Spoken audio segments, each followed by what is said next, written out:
तू इतनी देर से? हमारे घर के बाहर जो कैमरा लगा था ना, उसका सीसीटीवी फुटेज लेने गई थी। पर क्यों? क्योंकि मुझे और सिमरन को लगा ही कि उस दिन ऐसा नहीं हुआ था कि आपसे गाड़ी की चाबी गाड़ी में ही छूट गई, बल्कि कुछ और हुआ था। क्या?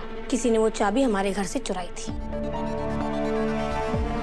और किसने वो चाबी चुराई थी उसी का पता लगाने हम सीसीटीवी फुटेज लेने गए थे कि उसमें कुछ कैप्चर हुआ होगा। तो फिर कुछ कैप्चर हुआ कि नहीं? हुआ ना, और उस इंसान का पता भी चल गया जिसने ये सब कुछ किया है। पर यार इन सब चीजों से ना एक बात तो साफ है कि जिस किसी ने भी किया है ना, वो पक्का हमारे मोहल्ले में से ही था। क्योंकि जिस सफाई से उसने गाड़ी उठाई, एक्सीडेंट किया और फिर वापस गाड़ी वहीं लाकर रख दी ना, तो कोई बाहर का आदमी तो कर ही नहीं सकता। पर अनु, तू तो बोल रही थी कि पुष्पा आंटी ने गाड़ी की चाबी गाड़ी में ही छोड़ दी थी। पर हमारा पूरा मोहल्ला जानता है कि आंटी गाड़ी को लेकर कितनी पॉजेसिव है। मुझे नहीं लगता कि वो चाबी ऐसे ही छोड़ सकती है। तो मुझे भी लग रहा है यार, पर अगर मम्मी ने गाड़ी की चाबी गाड़ी में नहीं छोड़ी तो उस इंसान तक पहुंची कैसे? क्या उसने हमारे घर से चुराई है? ये तो समझ में नहीं आ रहा ना यार। माता रानी आप ही कुछ कर दो, वो तो चमत्कार कर दो आप।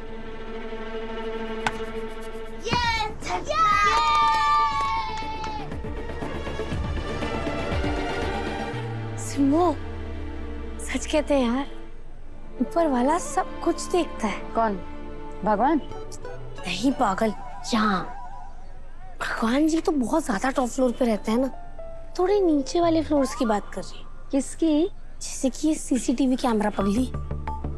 तू देखना सिमो, हमारे घर के जस्ट बाहर सीसीटीवी कैमरा है। मतलब उस दिन क्या हुआ था, क्या नहीं हुआ था, किसने चाबी चुराई, किसने नहीं चुराई, कब कैसे किया, सबका आंसर इसमें मिल जाएगा।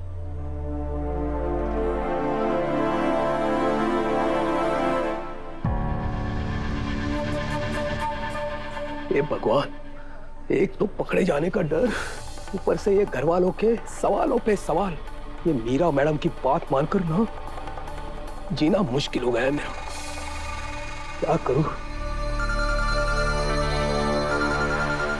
लो, शैतान का नाम दिया और शैतान का फोन आ गया। हेलो, कहाँ हो तुम? बस बोलने में ही हो। तुम अभी की अभी ये शहर छोड़कर जाने की तैयारी करो।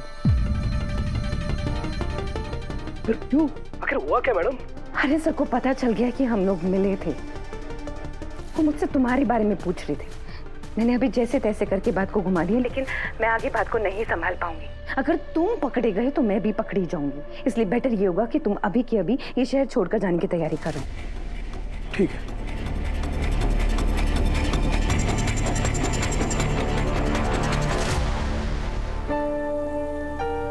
अरे अनु कहाँ रह गई? रात के 9 बज रहे, अभी तक नहीं आई। अभी तक इसका फोन भी नहीं लग रहा। पता नहीं ये लड़की क्या करती है।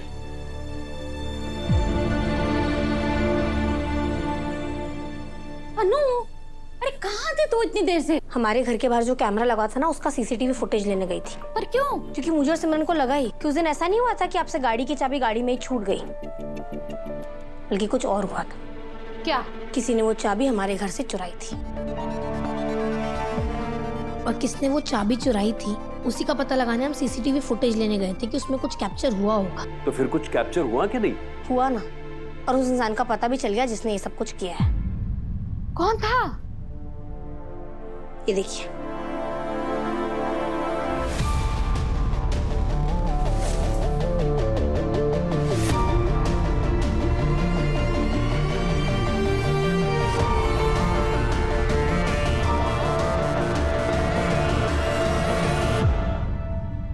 रघुपति। जब तक बात हमारे तक थी तो ठीक था, पर रघुपति ने आर्या सर की माँ को इसमें घसीट कर अच्छा नहीं किया। अब मैं इसे पकड़ूंगा। पापा, पापा प्लीज शांत हो जाइए। इस बार रघुपति अंकल ने जो करतूत किया है ना, बात बहुत आगे बढ़ गई है। अब हमें ना इस चीज में पुलिस को इन्वॉल्व करना ही होगा। अब चिंता मत करिए, मैं आर्य सर से बात करके ना अभी पुलिस वालों को इन्फॉर्म करती हूँ। अब उन्हें उनके किए की सजा ना कानून देगा। अनु सही कह रही है जी, इस रघुपति को ना पुलिस के छित्तर पड़ने ही चाहिए।